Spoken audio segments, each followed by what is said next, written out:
addiction, it gets thrown around so easily nowadays. So I have to, again, going back to what I do, language is the number one. I break addiction down into 3 principles.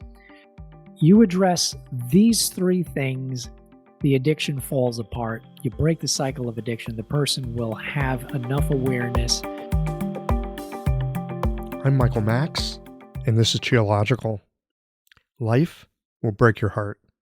It will break your heart because your heart's not big enough. It's too small to extend the benefit of the doubt to those that you enjoy hating. It's too small because you've argued for your limits and won. Your heart is not big enough to forgive your family for being human. It has not grown wide enough yet to realize the system you despise has also given you the opportunities you have, but blindly fail to notice. Life will break your heart because it's how you develop courage. And if you look closely, you'll see that you're likely in short supply.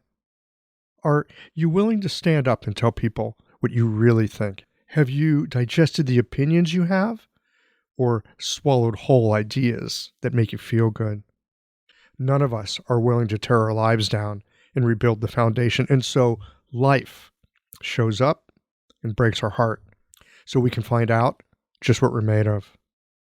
Life breaks your heart because your heart is too small. Your anger and rage is an indulgence that makes you weak. Your heart breaks because it's one of the surest, quickest ways to show the ego its limits and brittle confusion.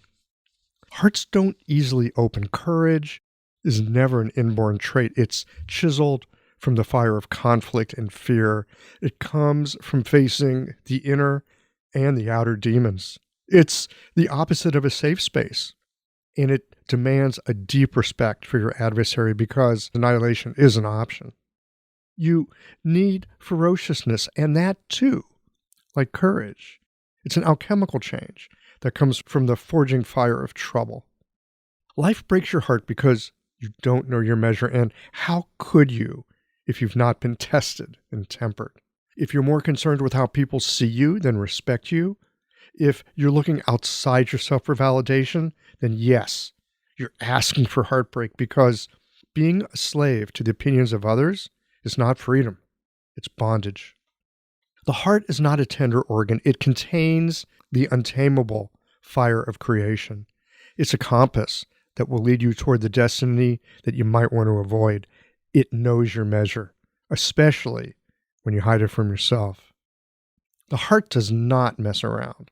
It will unerringly remind you of your weaknesses, and it will forever hold you accountable to that which you'd like to avoid. Hearts, they break open. And while we say that courage comes from the gallbladder, that organ, it's taking its cue from the heart. Heartbreak is a kind of redemption. It's another chance with vaster resources. It makes you wildly attractive and might make you a little more dangerous as well. Heartbreak, it'll make you kinder and more patient. Your capacity for empathy naturally expands. It puts a glint in your eye that lets people know that you mean business. Heartbreak will undomesticate you. It will rewild your spirit. You'll find yourself complaining less, and your judgment and discernment will quicken like that of a wild animal. These experiences of falling apart is what separates a doctor from a healer. You'll no longer stand up for your weaknesses, and because of the natural fierceness that goes with fire in the blood, you'll also have the capacity for compassion that has nothing to do with being nice or soft.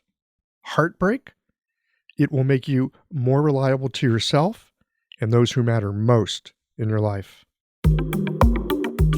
These conversations come to you through the generous support of our sponsors and members. Blue Poppy, your new one-stop shop, has speedy shipping options on everything that you need for your clinic. It's Women's Health Month at Mayway Herbs. Check out their new website for learning resources on helping women with herbal medicine. Are you a creature of habit? How about making a change that helps your patients and the planet with AccuFast needles? And later in the show, raising your fees doesn't have to be a difficult process.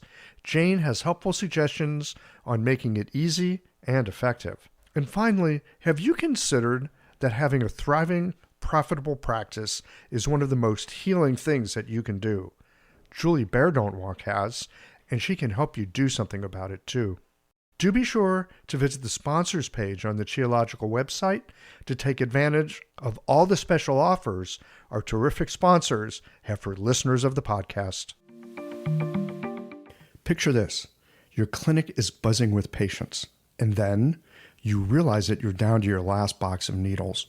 No need for panic, because Blue Poppy, your one-stop shop for all your acupuncture needs, they ship orders received before 3 p.m. on the same day. With a quick visit to Blue Poppy's website, you can order premium needles, herbal formulas, and that special Dr. Bob's oil that your patients love. Blue Poppy understands practitioners can't keep patients waiting. That's why they strive to get you what you need when you need it. From high-quality Chinese herbs and formulations to acupuncture supplies and clinical essentials, Blue Poppy has served practitioners for nearly 40 years with products that meet the highest of standards. Discover everything Blue Poppy has to offer by visiting www.bluepoppy.com, and don't forget to subscribe to their mailing list for exclusive offers and more.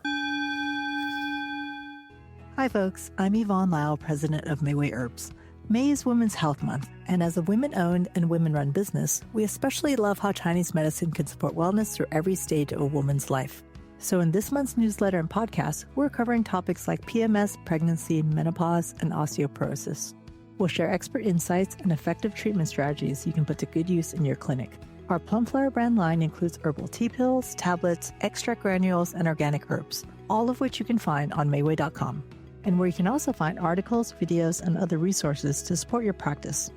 Since 1969, Mayway has been a trusted source for high-quality herbal products. In these challenging times, please know that we remain committed to keeping our products accessible and affordable so you can take care of yourself and your patients. As always, thank you for supporting Real Chinese Medicine. Daily habits and routines feel comforting, familiar, easy, automatic. That's the power of repetition. You've worked out the kinks and can do it with your eyes closed. But what if you shook things up? What if you ditched the old routine and tried something new?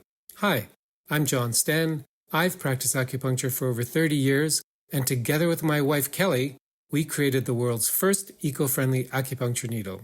The AcuFast earth-friendly needle system cuts your packaging waste by 60 to 90%, depending upon your needle type, speeds up your needling, gives you more control, and best of all, while you're healing patients, we plant a tree for every 2 boxes your clinic uses. Thousands of acupuncturists have already made the switch. In just the last year, they've helped plant over 16,000 trees. Since we started, that number has grown to over 50,000. So break the routine. Be the change. Visit acufastneedles.com. Your patients and the planet will thank you.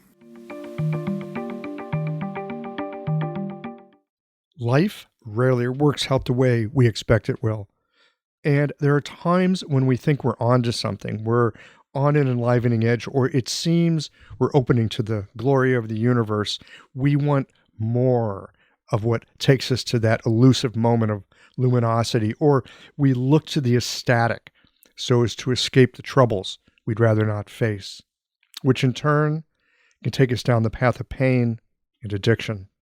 Today's guest has a lot of experience with doing, air quotes here, field research with psychoactive substances, pushing on limits with awareness, and in the midst of all that was a quiet voice connected to a more potent medicine that also engaged his attention. Randal Lyons works with addiction and has some unique perspectives to share. I hope that you'll enjoy this conversation as much as I did. Let's get into it. Randal Lyons, welcome to Qiological. Thank you. It's wonderful to be here, Michael. Well, we'll find out if it's wonderful. You just got here. Let's see what happens. We don't know yet. It's wonderful up to this point. Gosh, isn't that just like life? It's like, how's life? Well, it's okay, like up till now. Or it really sucks, like up till now. something about that present moment, the power of what can happen in any moment in time.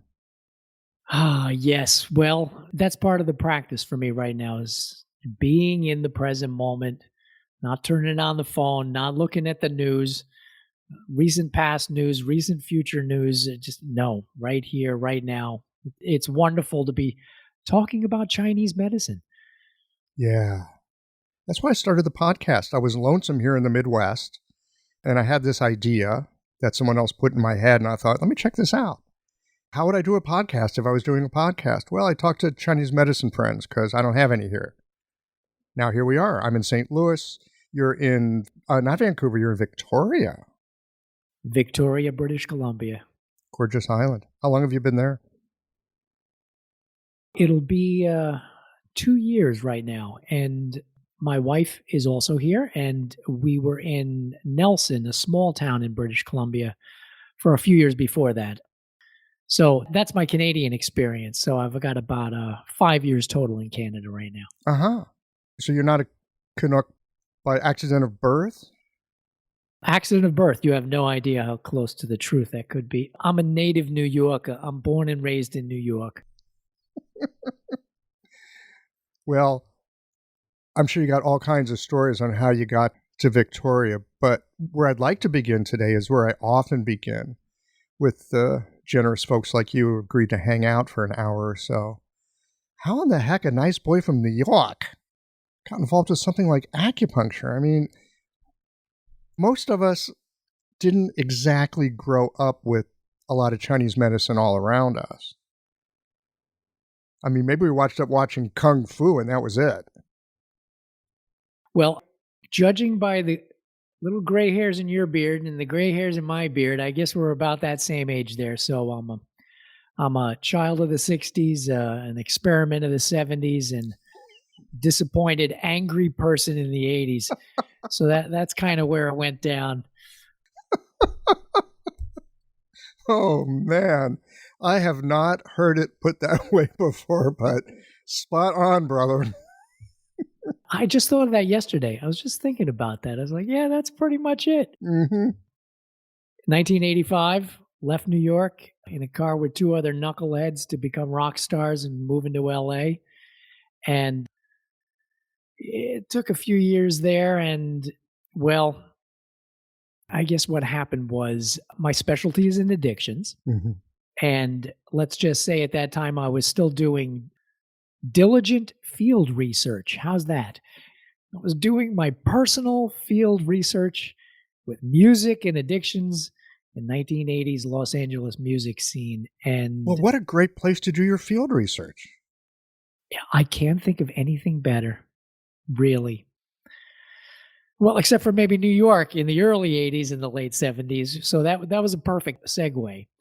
But I guess what ended up happening was I had a choice to make in 1988 where my dear friends from 85 to 88 who are in a rock band that are still going, I'm not going to drop names, but they gave me a choice. They said, hey, you can get on the train. Let's go for the ride.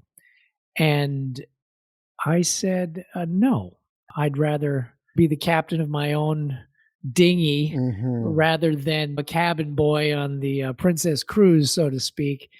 And so I was like, nope, I want my own band. And so I joined a local band there. And to keep myself alive, I filled my time with, I just met a man. His name was Wang Yu, Daniel Wang. And I started learning about this Chinese stuff. At that age, wanted to be Bruce Lee, like everybody else. Sure. And not a bad role model. It was the 80s. That's all we really had. Mm-hmm. Because I guess what, Steven Seagal? No, we didn't want to be Steven. And so the jumping around, the wushu, the kung fu was great. And he's like, yeah, but if you really want to do this, you're going to have to learn this other stuff too. So he started teaching me the Qigong and the Tai Chi Chuan and the theories behind it in the inimitable way that only a Chinese man can do without answering a direct question ever. Sounds Jewish. Exactly. Exactly. That's my humble beginnings. Yeah. So looking back on that, from where you are now, what would you say was keeping you in that game, so to speak? What was keeping you in that you couldn't see then? That I don't know, maybe you have a glimpse now, maybe you don't. But I'm wondering if you do. A magic, for lack of a better term, which I guess I should say also that then in 1989, I had my very first successful shamanic journey using not mind-altering substances, but just a steady, monotonous drum beat. And that felt very real to me, more real than the ordinary reality in a lot of ways. And it was a wonderful bridge between ordinary reality, non-ordinary reality, and states of consciousness and how to view reality. And then bringing that back to Chinese medicine, the experiences that I was getting with the qi, he provided me with ways of knowing that cannot be explained, that cannot be talked about. And to catch a glimpse of that and to know that in my bones that this is the real gig, this is something's going on here. I feel better. It's working. Something's happening. And you can't buy that. So that little glimpses of that every time, and it was consistent and it was dependable. Mm-hmm. How would you say that the non-ordinary reality of that first shamanic journey with the monotonous invitation of the drum beat was different than the non-ordinary reality of like whatever your favorite psychotropic was? Darn good question. It was controllable. That was, I guess that is the most important thing about it is controllable when you're using the drum beat and a methodology. And to use your term earlier, cultivated Shen, it felt like I was participating as a colleague in the practice as opposed to getting in a rubber dinghy and flying down the rapids. Mm-hmm. I'm thinking back on my own experiences with my own research over the years in non-ordinary states of reality. Fantastic. A colleague in the field. Well, yeah, a colleague in the field. And I like that term, non-ordinary reality. I remember first running across it probably in those Carlos Castaneda books that I read in high school. Bingo, yes. And there was something very inviting about that sense of non-ordinary and reality being together, and that it was profoundly different than the life that I was living. Because, as like a teenager and young man in your 20s, life is not exactly easy. It's a mess in your mind. Maybe there's other people that had an easier go of it, but I just think of the chaos that I was living in, most of it generated by myself. And that idea of a reality that somehow could incorporate all of that chaos, but somehow still like not come apart, that there was some kind of continuity to it. I remember that being a very inviting thing. I really like the way you worded that, where it contained that chaos. And there is something about a 20-year-old male that loves chaos for many different reasons. And back in those days, it was an angry time period. It was a chaotic period. The 80s was, since we're going down the psychedelic thing, to use a Terence McKenna term, right? He had that idea of chaos and novelty and the time wave zero, and how times are just sometimes extremely chaotic and then they're flat. And think of the music, that the difference of the music between the 60s and the 70s and the 80s, that explosion of creativity and just culture and everything. And Chinese medicine came over here. Yes, that's about the time it was arriving here, was that sort of late 70s, early 80s, it began to get a foothold here, didn't it? Here's a sideways tangent that I didn't even really think about very often, is that my dad, who is now retired but spent his life working for NBC, the television corporation there, as an electrical engineer, he was sent over there for Nixon's visit. So he was one of the first Americans, Westerners, to go into China in 1971, 72, I guess it was. Your dad was on that visit? He was on that visit. Yeah, before Nixon got there, because they had to set everything up. So that was like a couple of months before. That is an interesting little segue. Our lives are so full of curious little synchronicities, aren't they? The word synchronicity, boy, is it a reality? That's another one of those bridges, right? I would say synchronicity is a reality. And in fact, for me, in the way that I navigate life, one of those moments of synchronicity arises.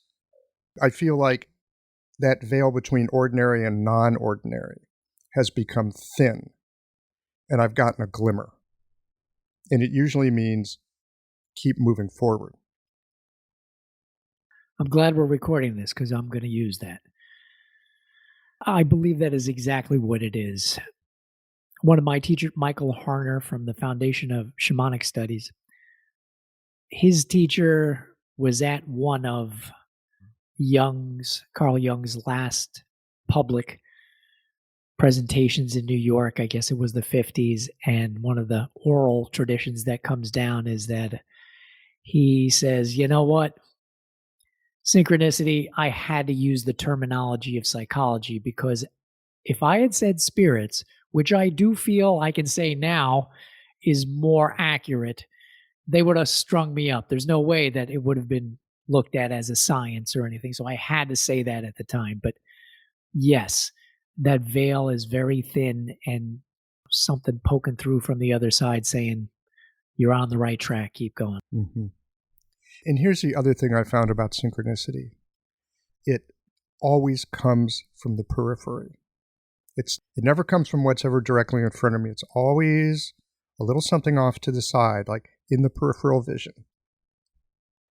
Spirits, huh? You know, the Chinese traditionally, big ghost culture. There's the worship of the ancestors, and there's that sense of ancestral influences. There are certain times of the year, especially if you're in a place like Taiwan, where very traditional culture, they've got a ghost month, right? And people are like very careful in that ghost month. Get married, you don't make big decisions. You take it kind of easy, because that period of time, that veil between worlds, is thin. You want to be cautious. All right. Now, I got a question for you, Michael. Thanks for coming on the show. Let me ask you this. All right, then. I completely agree. The Chinese people that I know and the people that I've known that have gone to China, and there are traditions that are alive and well. Mm. And depending on how rural you go into the mountains, the shamanic practices are still there and exactly the same as they are in cultures from around the world. So, same question I asked my teachers, every teacher practically going through school. How come we don't see it taught in the medicines today? Well, in Chinese medicine. Mm-hmm.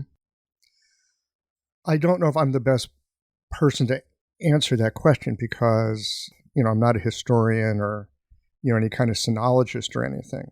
But I usually have an opinion about something, so I can share that with you. And I would say it rhymes a bit with Carl Jung saying, I had to say synchronicity. If I said spirit, that wouldn't work. Nobody listened to me. I think I'm crazy. So to some degree, I think, especially with the communist rule in China, in the Communist Party, I'm not a political person, but this is going to sound political, but I'm not a particularly political person. But my suspicion is the Communist Party, the whole idea is that the state gives you whatever you need. Not God, not the world, not nature, not the Tao, the government. We have similar ideas here too when you really look at it, right? The government's going to fix this for us. Well, maybe. I remember Ronald Reagan saying most terrifying words you can hear are, I'm from the government and I'm here to help. Anyway, I'm sidetracking from what I want to say, which is that they wanted to try to grab what they could out of the traditional medicine and make it kind of usable to everyday people, because they had a big damn country that was poor and war-torn. And they did this. Like with TCM, they cherry-picked some really great stuff. They had amazing people like Chinbo Wei and all kinds of doctors. Like, how do you treat this? How do you do that? How do we use the medicine? And so TCM is like the dummy's guide to Chinese medicine, the idiot's manual. And I say idiot with a very kind heart, because I used to have How to Keep Your Volkswagen Alive, a complete idiot's guide to keeping your Volkswagen alive. And that was one of the greatest books I've ever read, by the way. So I think part of it is they were trying to grab some technology for helping people. And I saw this in Taiwan, where if something has some mojo to it, they'll cozy up to it. So I can tell you other stories. Maybe we'll get to that later. But Western medicine has a lot of damn power to it. And so I think part of it is that they were, they had that materialist point of view. They were trying to squeeze it together with Western medicine. Okay, you can squeeze it to some degree, but not a lot. And they were trying to educate people quickly, like months and years. To learn this stuff in a traditional fashion, you're there for 7 to 10, 12 years. Right. So there's that. And it's idiosyncratic. And they were looking to standardize things. So if you want to standardize things, then the kind of form that's come to us, it's not wrong. It's just incomplete. And then, so the books that get written about Chinese medicine are those books. And then us honky Westerners go over there in the 70s, and we find some of that treasure, and those are the books. Those are the books that are easily available. It's what's being taught in school. So thank goodness we had some guys that went over, found that material, translated, brought it to us. So again, I'm very reluctant to say, things were trying to be hidden. We make mistakes along the way. And with the best of intentions, we solve certain problems and then create other ones. That's my long-winded answer. Happy to be on your show. What are your thoughts about how and why the shamanic stuff didn't come down, other than people read the Huangdi Neijing, and even back then the Yellow Emperor was saying, people are using shamans, they should be using medicine. What do we do to fix this? What are your ideas about that? Isn't that amazing? It's the same. That's just folk medicine prejudices. It really sounds like it doesn't matter where you go, what culture you're in. If you're banging a drum, shaking a rattle, and you're making yourself obvious, well, then you've subjected yourself to persecution. And this medicine, our medicine, goes back thousands of years. I don't know what happened in all of these different regions of China, of how strong those prejudices were. Like in Europe, right? You're a witch. You had to go underground. Mm-hmm. So my thing is that I really feel and I love the fact that, it's not a spirit, it's an energy, it's chi. And to be able to turn that into such non-outward, obvious, somebody's looking in at you, they're just sitting there meditating, they're really not doing anything, or even doing a qigong form. He's acting like that dragon, that silly guy. But when I speak to people who still have the juice, they are adamant that I am the dragon. No, this is exactly what's going on. And the language of the shamanic is still there, and it's just a shame that it's been hidden. And I guess my optimistic self says the people that I run into, again, I deal with addiction people, so they're often looking for existential answers to the big questions of life and the resolution of trauma. And so this kind of goes right into spiritual help. How do I get help? What does spiritual help look like? And so, yeah, I think people today are hungry for that, for those answers and in practical ways, because as you said, right? Is it good? Is it bad? Western medicine is great at what it does, but it has completely, like a surgery, taken out the soul of things. That was my tangential answers. Yeah. Could have gone into a whole bunch of questions there. This episode is brought to you by Jane, the clinic management software that honestly just makes running a practice easier. Let's dive into something that's never easy, but sometimes necessary: raising your fees. It can feel awkward, right? But here's a tip that can really help. Consider offering flexibility to your patients as you introduce the change. When patients face new fees, it's natural for them to feel uncertain or concerned. That's where flexibility can really make a difference. Offering options like a phased increase, suggesting a payment plan, or even taking a moment to talk things through can help to ease the transition. These thoughtful gestures show your patients that you're listening and care about them, which strengthens the trust you've worked so hard to build. If you're looking for more ideas on how to navigate these kinds of changes, head to frontdesk.jane.app and check out the article, How to Tell Clients You're Raising Your Fees. One last thing, if you're ready to give Jane a try, you can use the code CHEOLOGICAL for a 1-month grace period on your new Jane account. Well, you bring up the term spiritual help. And growing up as I did, I've got two sides. One part kind of looks at the spiritual and I roll my eyes like a 17-year-old.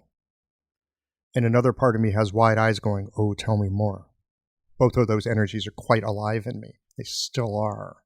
And so I'm always skeptical. I'm especially skeptical when someone says, hey, I got some spiritual juice. My very first thought is, really, dude? All right. Like, I'm from Missouri. Show me, motherfucker. But of course, anyone who's really got spiritual juice, who actually does, they're not going to show you. And they're not going to show you, and they're definitely not going to tell you. They're not going to announce it. Well, they're not going to tell you, that's for sure. Actually, they will show you, but they're not going to show you like a damn stage magician. Exactly. They're going to do things like what happened to you. Doing your psychedelic research at night and doing rock and roll, but during the day, you're going to go see this other person and learning this other stuff. He was not flaunting it. I suspect that the spiritual stuff, it's more like a quiet invitation than a brass band. I suspect. But then again, you got preachers and big tents and people throw away their crutches. So, you got that too. How do you explain that? Well, there's the placebo effect thing going on, right? The power of belief. Mm-hmm. One of the things that I loved doing, I got to give my props to Michael Smith and what he developed there in the Bronx, the NADA protocol for the auricular therapy in addiction treatment centers. It's paid my rents and mortgages over the last decades, and at the same time has caused me to go, yeah, why? How? I got a lot of one-liners, and one of my one-liners is, this is great that you're doing this, acupuncturists, but how can you treat something you don't even have a definition of or a diagnosis for? And you got to use it in Chinese medicine terms, not, well, it's an addiction. Well, what does that mean in Chinese medicine? Exactly. This is something I was wanting to ask you. You're asking the question, I usually write down a couple questions before I start to talk to someone, just in case I don't know what to talk about. I can always lean on a question or two. One of the big questions that I've had, and it's not just about addiction, but it's about many things, like how do you talk about X in Chinese medicine terms? So I want to ask you this: how does Chinese medicine help with addiction? And really, like you were just saying, not in terms of, oh, I got these groovy 5 needles, and yeah, good, because they can do something, but like, what is it about the way that we see like the strengths and the virtues and the vices and the various proclivities of the organs and how they interact with each other and what that means about addiction or health for that matter? Yeah, go ahead. What's your answer? I'm asking you. You're the expert here. Oh, you're asking. But I was trained by a Chinese person, so I'm going to answer a question with a question, or Jewish. You can do it either way.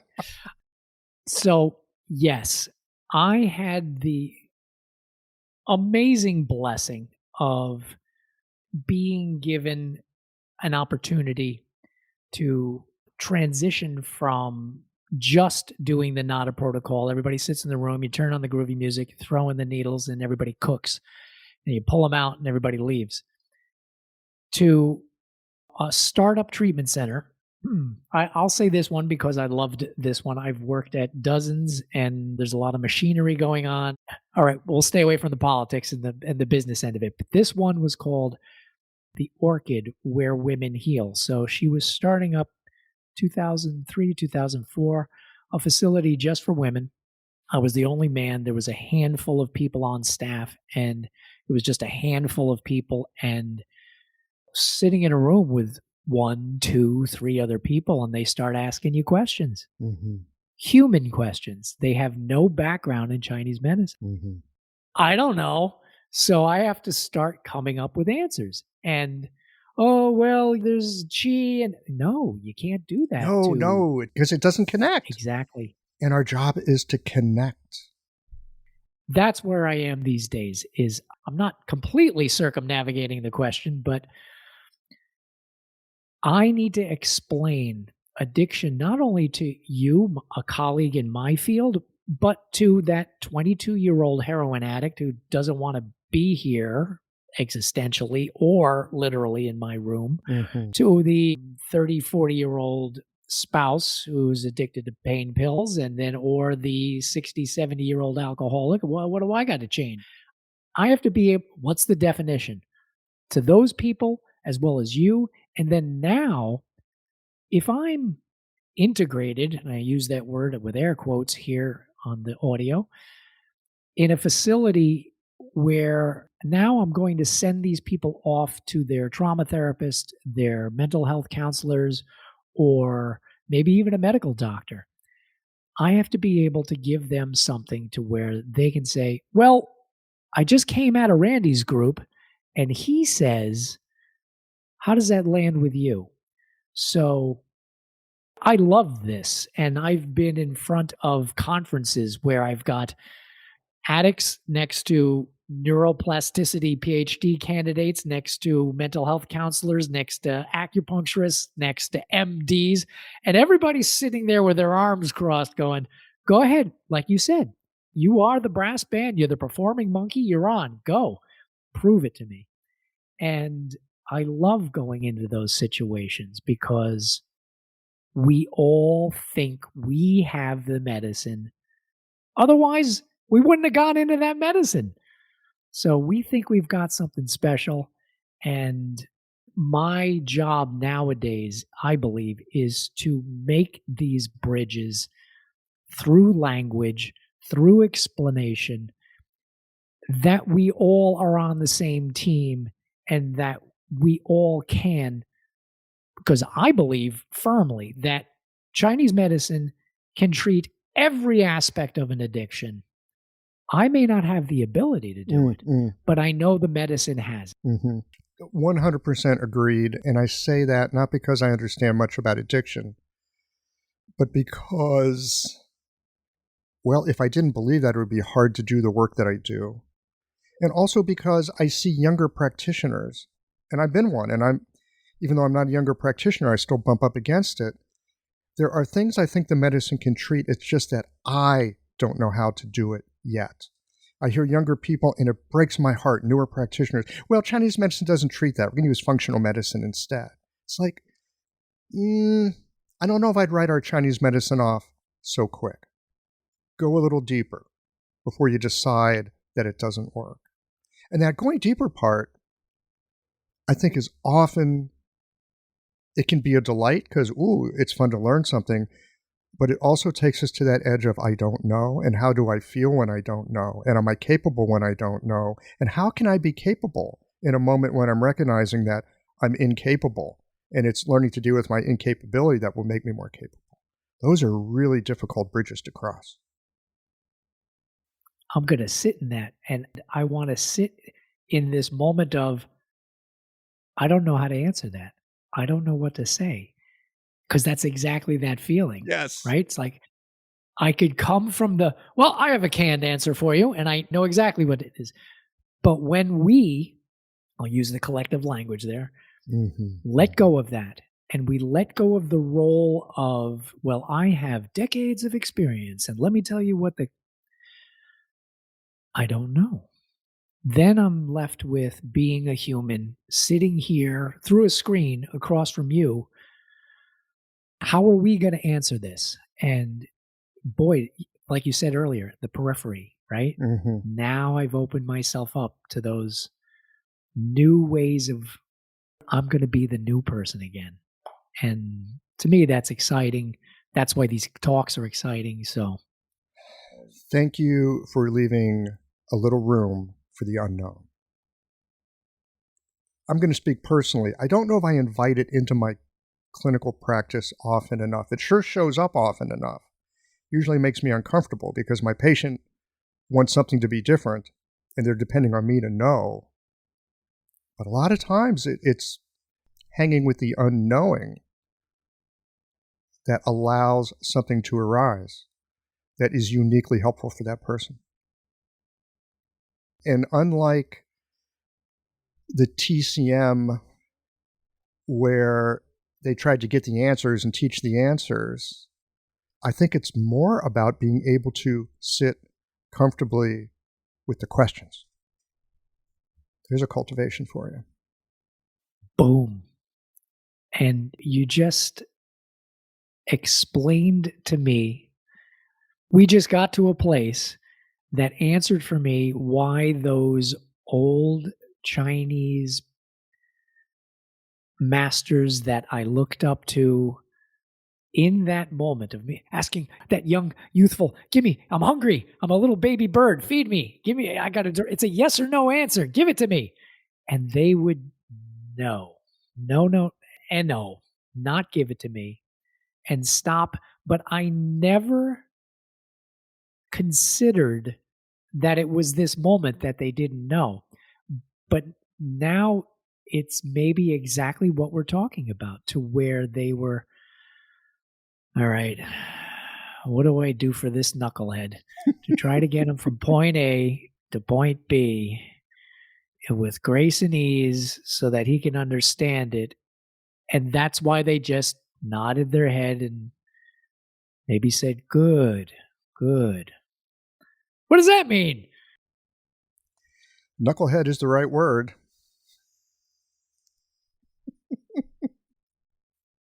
But the intentions were there. Yes. The desire to be better was always there too. Yeah. So I want to bring this back to addiction. Putting together, what's the connection between addiction and desire to be better?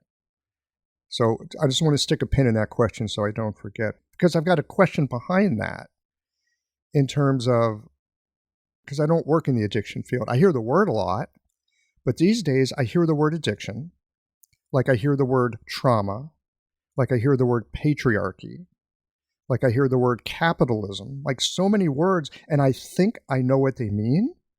And yet at this stage of my life, I hear it and I go, what are we talking about here? Because addiction, I think, is multifaceted and multivalent. And we talk about capitalism, like, okay, like which part of capitalism are we talking about? Patriarchy, I don't even know what it means anymore.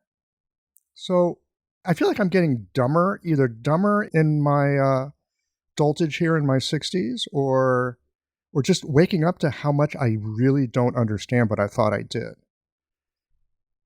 So with that in mind, tell me about addiction, because I really don't know much about it. Or maybe I do, but I don't know that I know. You bring to mind that Terence McKenna quote, which he took from somebody else smart before him, who says, the larger I build my bonfire of knowledge, the more darkness I see. So Yes. the more I know, I don't know.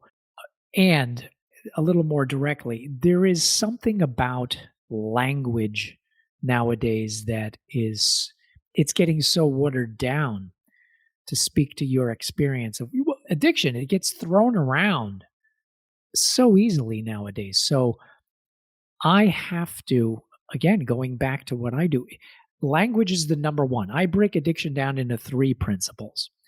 Number 1, addiction affects the whole person: mental, spiritual, emotional, and physical.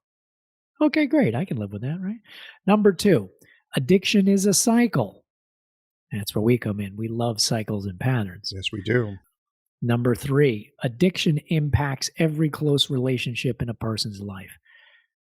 You address these 3 things, the addiction falls apart. You break the cycle of addiction. The person will have enough awareness, and depending upon the definition of addiction that the person will accept, you can go as deep down the rabbit hole as you want. And how much better do you want to keep cultivating your Shen, keep getting more awareness in your life? And when you hit a plateau, this is good enough. I want to just live here for a while until life forces me to maybe be better or fall down and get back up to here. But all right, there's a lot there. I also say that addiction is predictable, but you are unique in the sense of there's 2 things going on at the same time, and it's filled with paradoxes. Most treatment approaches, let me take out the most, okay? Let me just say some treatment approaches today, and the ones that I was subjected to when I finally got sober July 17th, 1994, was you got to do it this way. You got to do this. You got to do that. I remember being laughed at, and with all love and intentions of good things, I go, hey guys, come on. We got sayings too. It's called, you think you're terminally unique. It's like, here's another guy who thinks he's going to do it his way. Yeah, we all know what that's going to look like. And while that is true, it also gave me enough pain to say, well, I'm not using your program because I am unique. And because I couldn't find where the Chinese medicine or the core shamanistic approaches would fit in. It's like, no, I'm going to use those things. Oh, you already had these other resources with you. Exactly. When you arrived at that place on July the 17th, 1994. Exactly. You already had these other resources, and you weren't going to let them go. Bingo. Mm-hmm. And I was going to pound that square peg into a round hole until it fit, because I knew it worked. Now I just had to explain how. And that's what I've been doing since. Lucky you. Well, try explaining. No, gee, really, to that 25-year-old OxyContin. Come on, man. They want to see the brass band. They want to see the monkey perform. Yes. Well, if it takes a brass band and a monkey to get the message across, then by all means bring the brass band. Or punk rock. Who the hell cares? Bring Brad Warner in and throw some Zen on it too, for that matter. I mean, a friend of mine I went to Chinese medicine school with was in touch with me recently. He doesn't read much Chinese. He reads a little because we studied it when we were in school, and he's been practicing a long time now. And he was just curious about some uses of qi. And so we were talking over the past week or two. And qi is, I think, one of the most difficult, slippery concepts to try to bring into English and attempt to nail down, because if there's any concept If there's any process that is more unnailable than qi, I don't know what it is. And so we get to use everything in our life in service of the work that we do. And when it comes to something like qi, I mean, most people can't even pronounce it correctly, let alone grasp it. And if you look in a dictionary, a Chinese dictionary, you'll see the character qi, and then you see all the binomes that it's listed with. And it goes on for pages. How do you say weather? Tian qi, sky qi.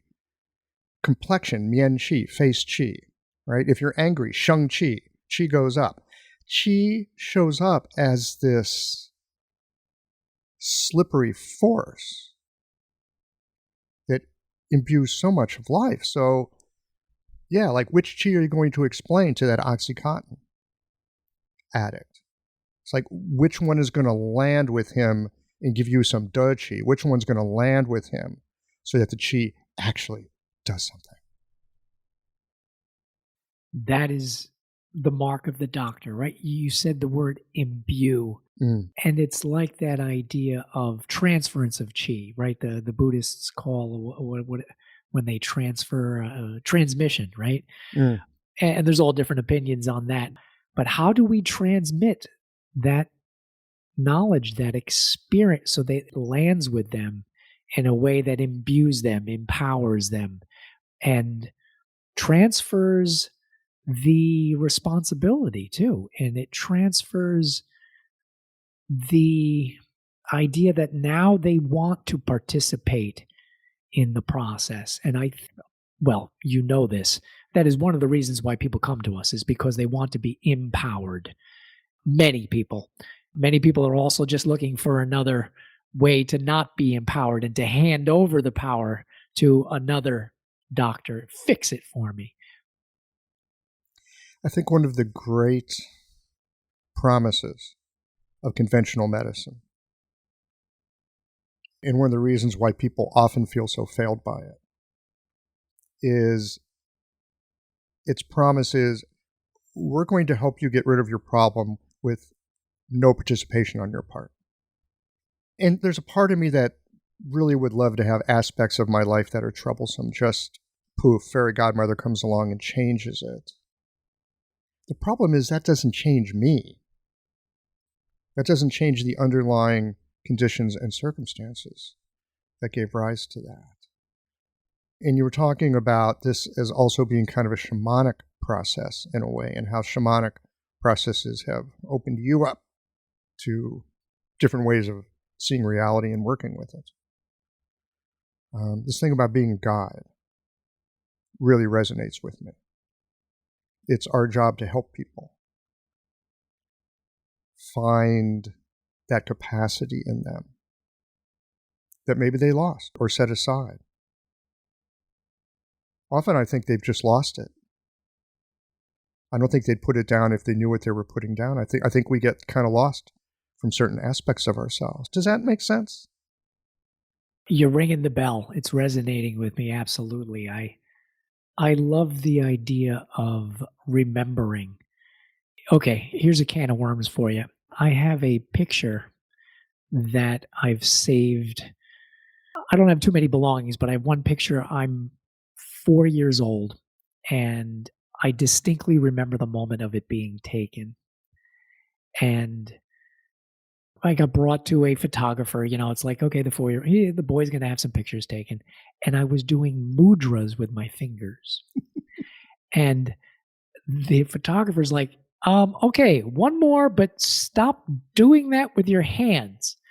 And I remember just this flash of being like, all right, we're going to have to pacify this guy.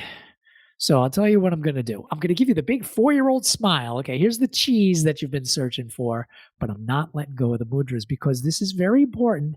And I remember saying this. I go, now this is a message to my future self. And I remember doing that, and I got this picture, and I look at that picture, and I'm like, what am I trying to tell myself? I don't know. What's that moment? But this idea of remembering, and whether it's past lives, whether it's, well, is that the Hun or the Po? What's going on? And I love the idea of we've already got it inside us. We already innately have the ability. The clear Shen wants to shine through. It does. And how you said it earlier in the podcast of, well, when I was a young man, mostly the problems were me. I self-created these things.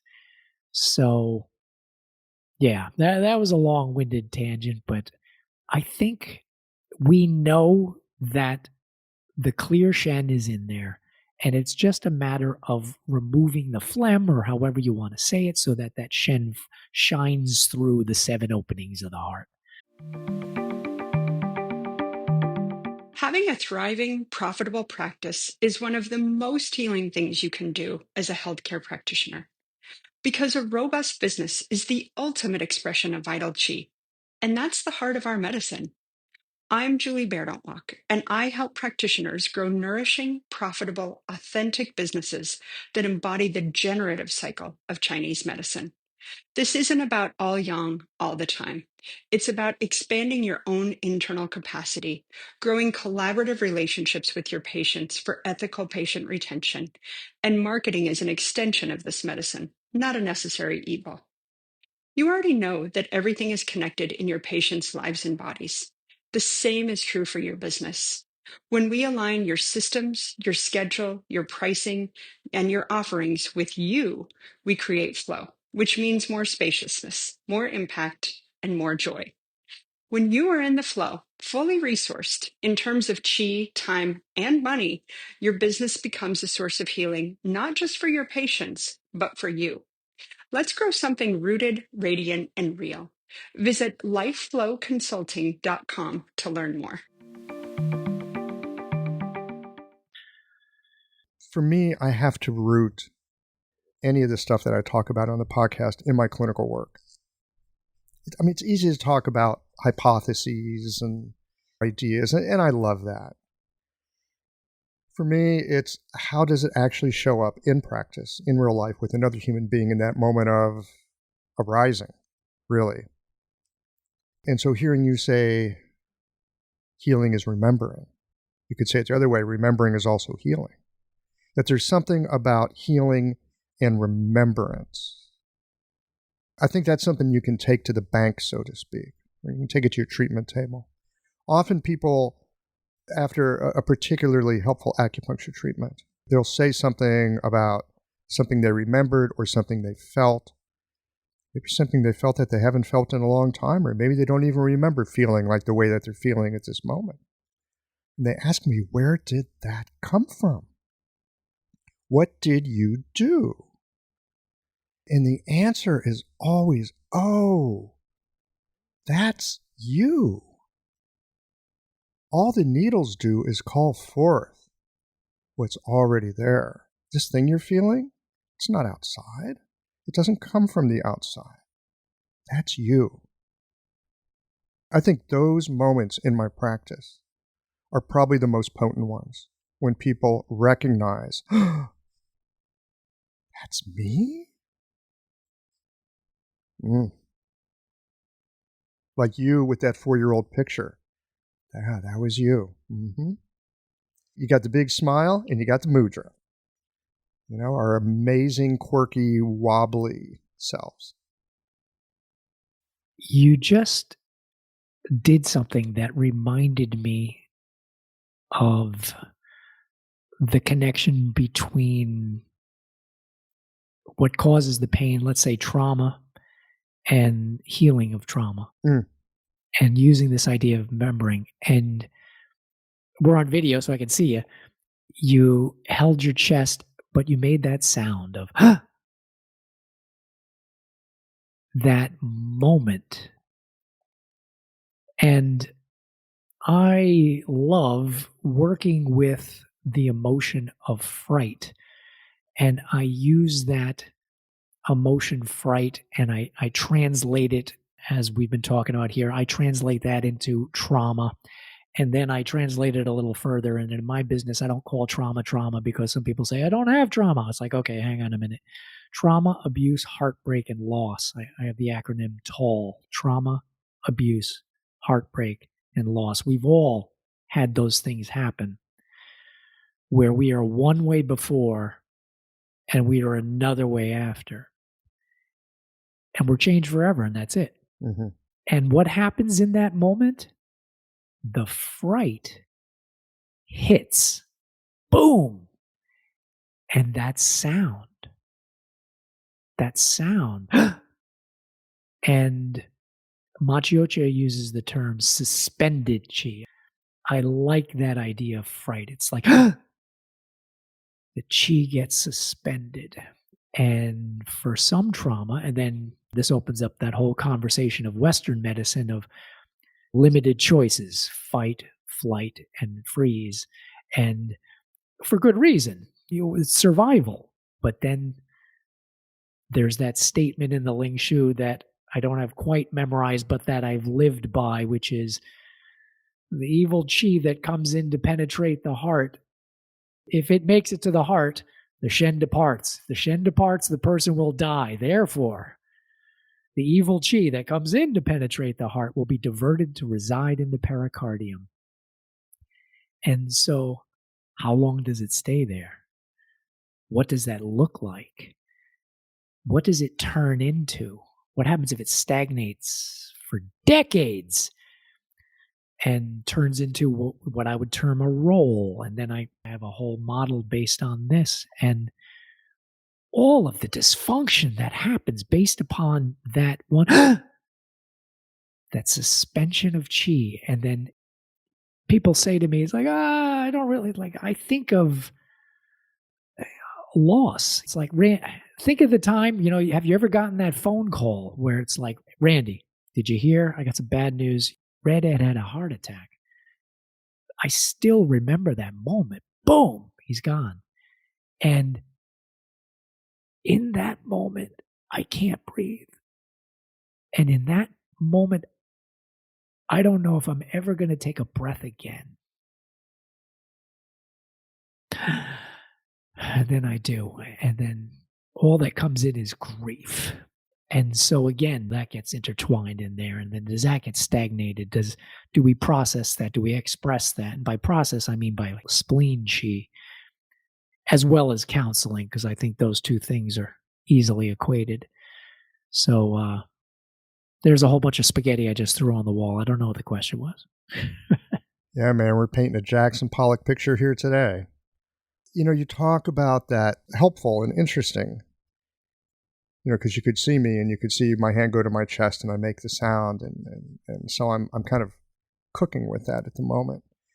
Talking about the force that strikes at the heart, it gets diverted to the pericardium. So this is something amazing and wonderful and problematic about human beings all at the same time.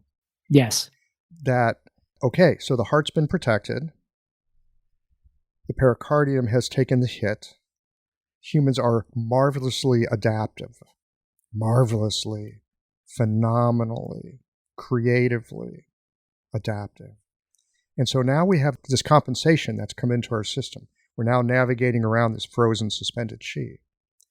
Sometimes we can do things of incredible brilliance that come from that pain and that suffering and that compensation. It's not all bad, so to speak. Sometimes it's the fuel that moves us through life. It can get a lot of things done. It's like, okay, so I've got this new solution now. Ooh, and it's actually giving me some rocket fuel for something. Now I'm a really good poet. Now I can write like I couldn't write before. Now I can play guitar with a venom that I didn't have before. Right? Or now maybe I'm just sad like I've never been sad and I can't do anything. I mean, it could go in so many directions. I'm curious in the way that you work with people to heal and transform with remembrance and everything else that you do. What do we do when our solutions to a problem are the source of our problem? We've got something that works and it helps us, but we also suffer deeply? Well, that's the $64,000 question, isn't it?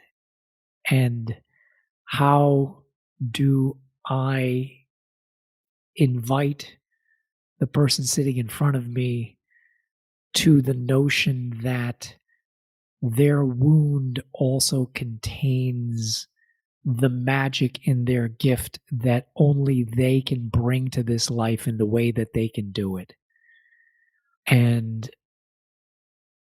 Joseph Campbell, The Hero's Journey, right? And I was just thinking of this the other day. And are you familiar with Stephen Pressfield? He wrote a book called The War of Art. I've got several copies here. I sometimes hand them out to patients. Oh, yeah. Stephen Pressfield is a badass. Isn't he? Yes. Yes. When I talk to him, because I am going to, or maybe if you talk to him before me, you have a podcast, ask him why he capitalizes resistance with the R, because doesn't that just fit into that Western idea of what we do to Chinese medicine? We capitalize the liver. We put a capital L. I want to know his answer to why he capitalizes resistance. That's a great question. I don't know. I actually have invited him to the podcast. I don't usually talk to people that don't do Chinese medicine, but every now and then there's someone, it's like, whoa, you have a skill set and you fit with what my audience is doing. But he sadly he was too busy.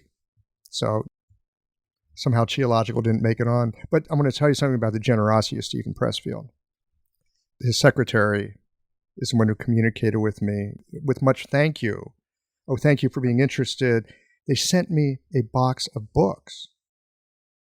It's like, here's some of his books and feel free to hand them out to people that you think it would be helpful for. That's awesome. That's the kind of person Stephen Pressfield is. Yeah, War of Art is amazing. And yeah, so capitalizing that R in resistance, we capitalize the L in liver. Well, that opens up the whole question of, like, what really is the liver, because we do this really weird mumbo jumbo thing, like, well, I'm treating your liver, but your liver's not really your liver. It's like, wait a minute, full stop. What do you mean the liver's not the liver? You say you're treating my liver, how can the liver not be the liver? Like, what kind of mumbo fucking jumbo is that? What are your thoughts? I've got this one particular slide. I have the great honor, I'll be presenting again this year at the Great River Symposium in Minneapolis on video. Third year in a row. I can't get there. I want an excuse to go there. But anyway, one of my slides that I love talking about, that I bring into any presentation I can do, is I've got 3 lines. And the bottom line is the word heart, spelled with a small h. And it's about the idea of the physical. As a practitioner, this would be doctor as surgeon, doctor as mechanic, doctor as engineer, and listening with lab tests, and scientist, doctor as scientist. Sometimes people, when I say mechanic, some people take heart. That's what they see. Like you said, like this, we could talk to our patients. They know exactly what we're talking about. Then the second line is I have the capital H. And it's like, now we enter into this conversation that you just brought in. And the third one of the heart is I just have the character for the heart next to our universal symbol for the heart. Now, how do we talk that way? How are we a doctor that way? How do we do the things like we've been talking about during this conversation? Doctor as mythologist, poet, shaman, priest. How do we get that conversation happening and them to be able to participate, understand? When I'm sitting in the I don't know, how am I going to do this? And yeah, that brings, what else it brings to mind is there's a chapter in Ted Kapchuk's book, The Web That Has No Weaver, which is, right, one of those books you got to read every few years. Classic. Like the War of Art. And there's a chapter in there, I wish I could remember the name of it, but it's just like He's talking about his relationship with his doctor, who he just watched. And he talks about 3 levels of treatment. And his thing at the end of the chapter is, boy, this doctor, it doesn't matter what they had going on with them. It doesn't matter how he treated them. If he treated them, when they walked through the door, they left differently. Every single time they left better. It was like, to use a Qigong term, they entered into his Qi field. Mm-hmm. And just through that process, and, as a facilitator of ritual, it's you create this space of safety, possibility. I don't know. All I'm responsible for is, like a pericardium, right? Keeping out the riffraff and letting the clear Shen land, and let's shine that spotlight, see what happens. I am thinking about how natural systems, and they've even done this with petri dishes and heart cells that are beating. And beating heart cells in different petri dishes will entrain with each other. And women that live together, their periods will entrain with each other. And in general, I suspect with us living forms in this world, a system that is more chaotic when it comes up against a system that has more coherence is what happens. I suspect it has to do with which system is more rooted, so to speak. If a system of chaos comes up against a system of coherence and they're sort of equal force, I don't know, maybe get thunderstorms. If you have more chaos than coherence, we know what happens to the coherence. But if the coherence is more rooted and stronger and more pervasive, that chaotic system will come into coherence. And I suspect this is what can happen in our clinics if we are able to practice with a sense of cultivation, if we're able to be comfortable with the not knowing, if we can somehow keep ourselves coherent and present, I think our patients will lean on that. And it helps them. Working hypothesis. Love that. You just made me come up against a shortcoming of mine. And it's like, yeah, well, why don't I do that more? And the immediate answer I got was because my big fat ego loves going, damn, we nailed that session. We just did exactly what Michael Max just said. Look at, wow. It's like, you have a treatment room. There's more. It's like, yeah, but hang on a minute. Let me get my nurturance from the Tao and the universe. So, boy, there is that cultivation and that recognition of my own shortcomings. Mm-hmm. And where I get, like the 20-year-old self of mine from 30-something years ago, I still get in my own way. Yeah. Yeah. Well, me too, brother. On a good day, I can sit with equanimity in the moment where the patient says, yeah, I've had headaches ever since I saw you last. Or the patient says, that problem that I had for 7 years is now gone. My practice is that regardless of which of those moments I'm sitting in, I can receive it in the same fashion with kind of a, okay, interesting. I fail at it all the time. I really do. But I still work at it.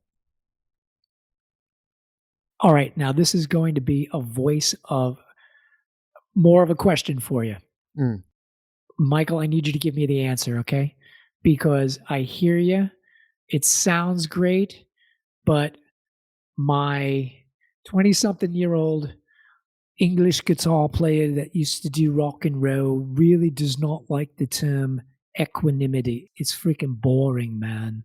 It's just boring. Equanimity? I don't want equanimity. I want skyrockets. I want that. I never played a song the same way twice. Yes. And that would drive the rest of my band bonkers. Yeah. But, all right, now I'm going to make up some numbers here, but the general idea is there. So let's say 95% of the time, it wasn't as good as, in their minds, if I had just stuck to the script and done it the way we do it. But in 5% of the time, you hit that magic. And call it Shen, call it something's going through you. It's like something is playing and I'm just the conduit. Mm-hmm. Exactly the same thing happens in treatment rooms, in groups. Exactly. Yes. So is it better to play the equanimity game and do that, or is it okay? I know my personality shoots. I'm constantly shooting for the special. Mm-hmm. A baseball analogy, right? I'm swinging for the fences, so I'm going to strike out more. You're going to strike out more, but you're going to try to hit that crazy fucking curveball and hit the fuck out of it, right? That's what you're looking for. So I use the term equanimity. So equanimity is not just like, oh, I'm all calm and chill. Equanimity also means if I was playing guitar with you and there's a weird note, equanimity is like, well, that's a weird curveball note. Here's how we work with that. And you take what's in front of you and you kind of match it, Aikido style, and follow it and see where it wants to go. Bringing everything that you have that's in you to do that. And it's like part of what I call me identifies with it. And part of me is just watching it and going, oh, that's sweet and so cool. Look how weird that is. I think it's both and. I don't think it's one or the other. I think it's both and. Swing for the fences, brother. Get into it in your clinic with patients. Meet them where they are. And if someone's kind of chill and all that, well, you can be kind of chill. That's the energy signature that will allow you to connect with your patient. But if someone's a rock and roll player, then speak some damn rock and roll to them. This great story about this fantastic therapist, Milton Erickson. Have you heard of Milton Erickson? Indeed. Okay, so he has a room up at Esalen, I believe. Milton Erickson. Does he? Yeah. The Milton Erickson room? So for our listeners who may not know Uncle Milton, he was a phenomenal psychotherapist, hypnotherapist. I think he was just really good with words. At one point, he was working in a mental institution, and there's a patient nobody could work with. The guy just spoke word salad. And so Milton Erickson's whole thing is like you connect with people like wherever they are. So Milton Erickson hung out with this dude and like would speak word salad to him. And at a certain point, the patient begins to like speak regular language and sort of gets his life back, completely gets his life back. But every now and then he'll see Milton and he'll come in and they'll just speak a little word salad just for old times.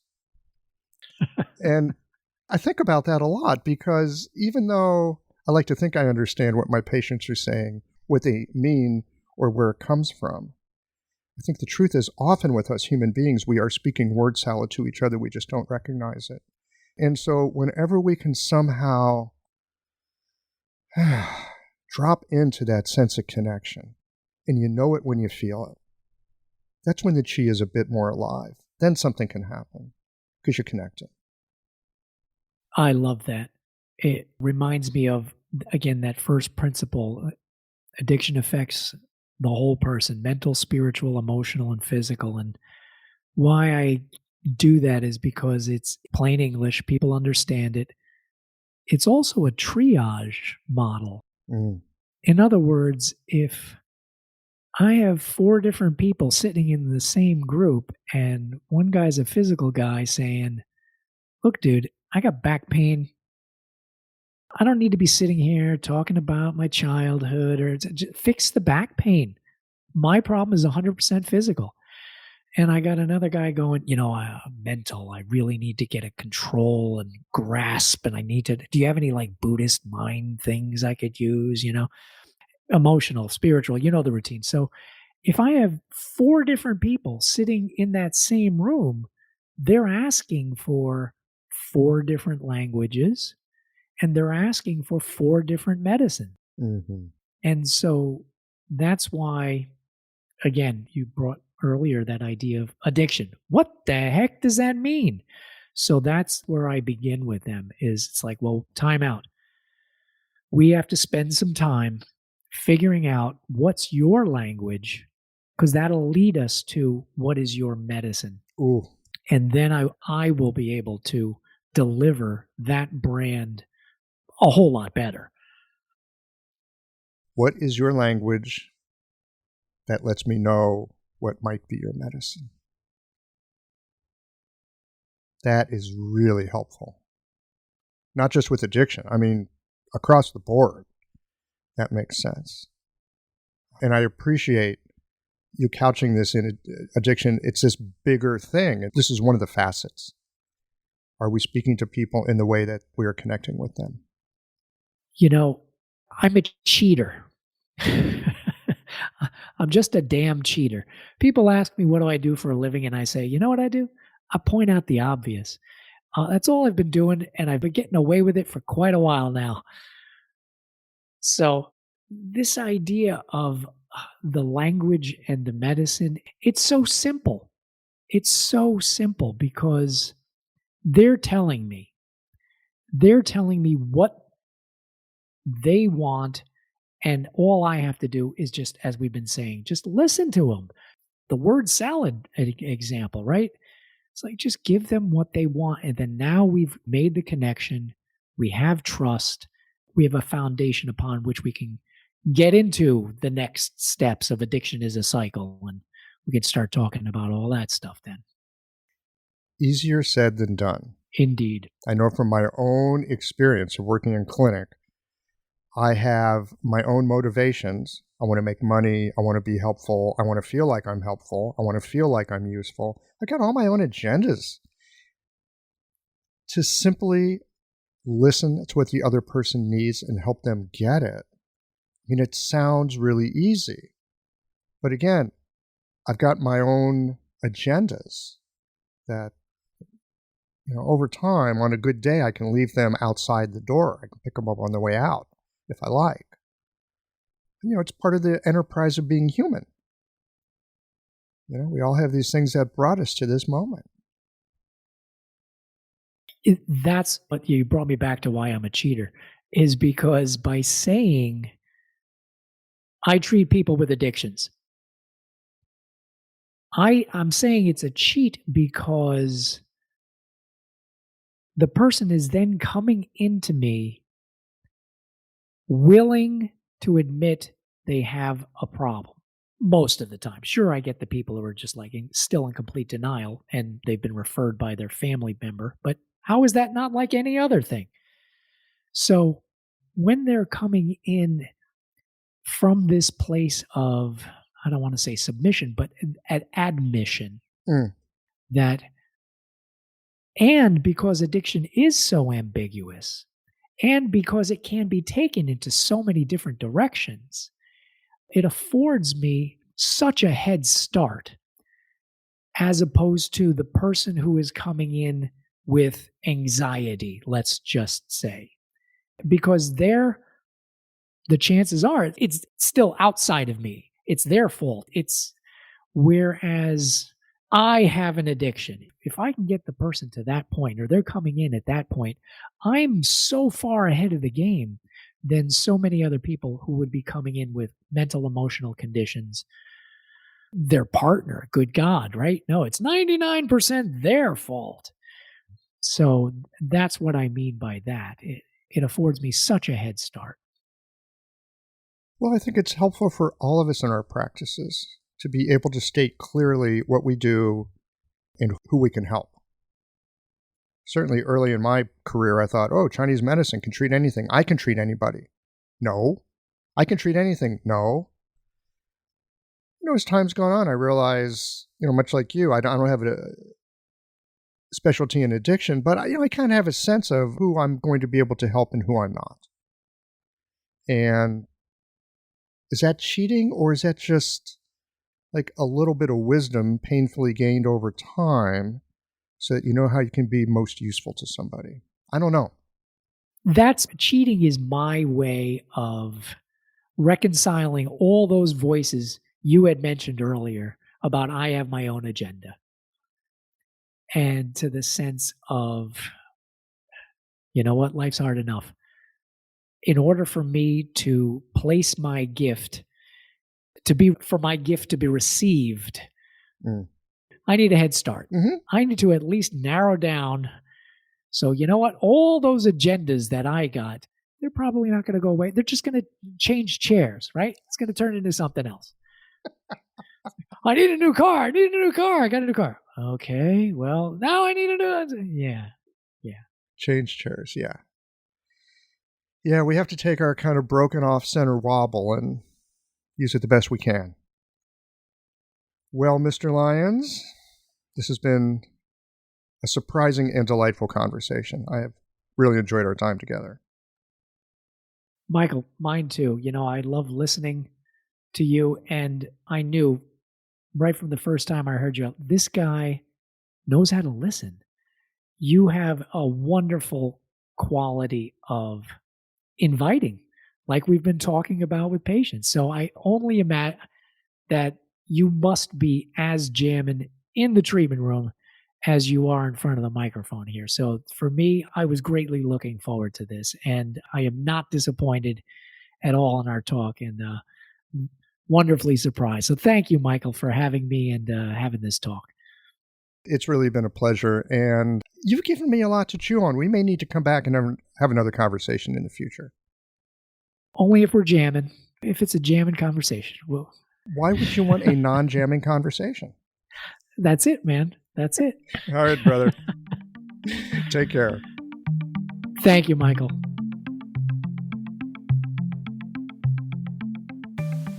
There was a lot in this conversation, and I feel like we just began to scratch the surface. So Randal will be back again sometime soon here on the podcast. I was particularly struck about his thoughts on the power of belief and just how world-changing that is. And hearing him say, healing is remembering, that struck a deep chord with me. Indeed, there is something about remembering, reclamation, and forgiveness that makes for potent medicine. And I suspect it is potent medicine because it changes the stories that hold our beliefs in place. I don't use the word transformation lightly, but when I consider how remembering can so profoundly change the story we constantly whisper to ourselves, indeed, we do transform our world. Well, here we are at the end of this episode. If you've listened up to this point, you're either a rabid fan of Cheological or the forward button on your podcast player stopped working. If you are indeed a fan of the podcast, you can help us to bring new episodes to our community of practitioners by supporting us with a membership or a one-time contribution. Details, of course, are on the website. That's it for today, friends. Join us again next Tuesday for another thoughtful episode of Cheological.